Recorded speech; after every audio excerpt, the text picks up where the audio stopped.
Walang nakikitang paglabag si Palace Press Officer Claire Castro sa pagpapahuli at pagpapasukok kay dating Pangulong Rodrigo Duterte sa The Hague.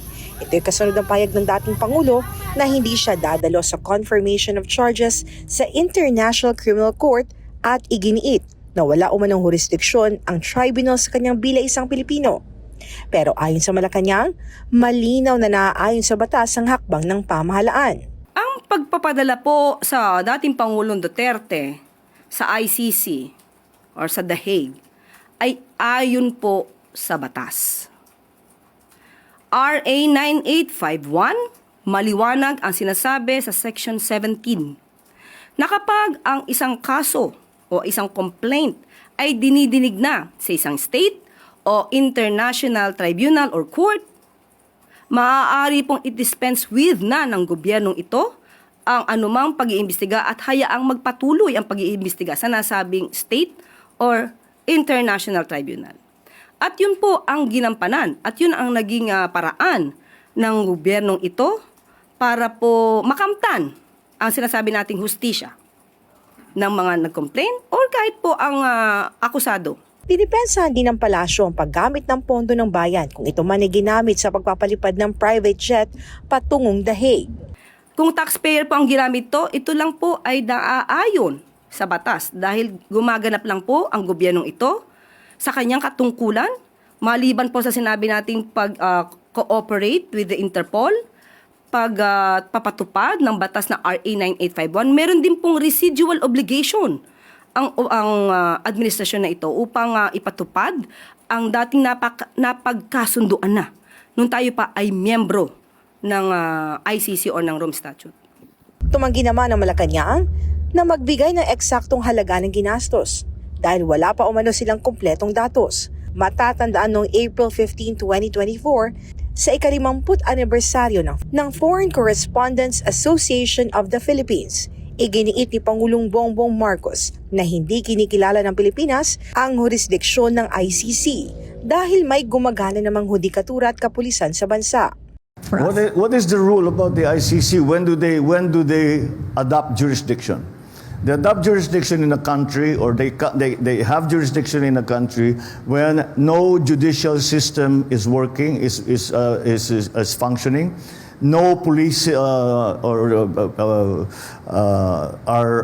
no police force is functioning.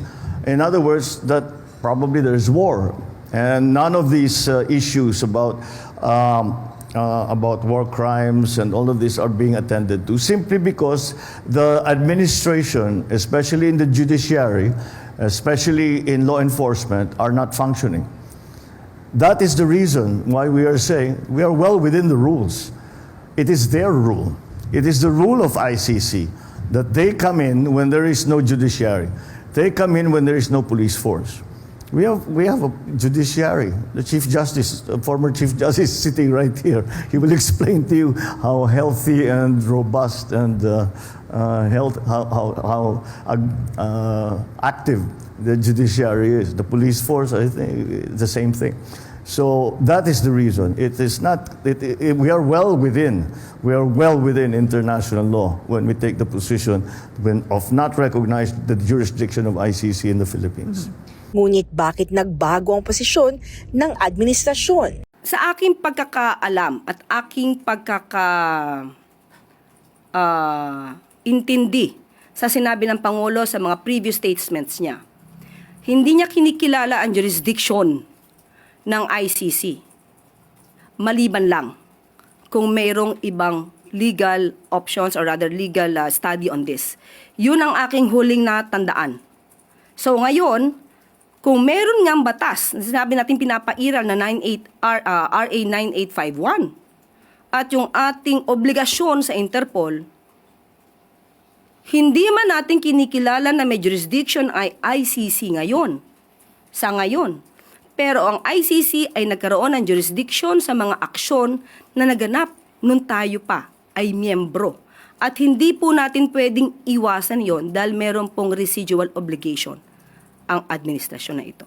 Sa parehong forum noong 2024, tahasang sinabi rin ni Pangulong Marcos na hindi niya isusuko si dating Pangulong Duterte sakaling maglabas ng arrest warrant ang ICC.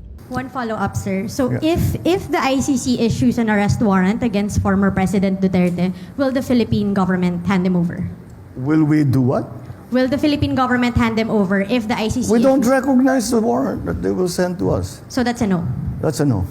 Thank you, sir. Ngunit noong March 12, 2025, isinuko ng Pilipinas si dating Pangulong Duterte sa ICC. Nakatakda ang confirmation of charges mula February 23 hanggang 27 ngayong taon.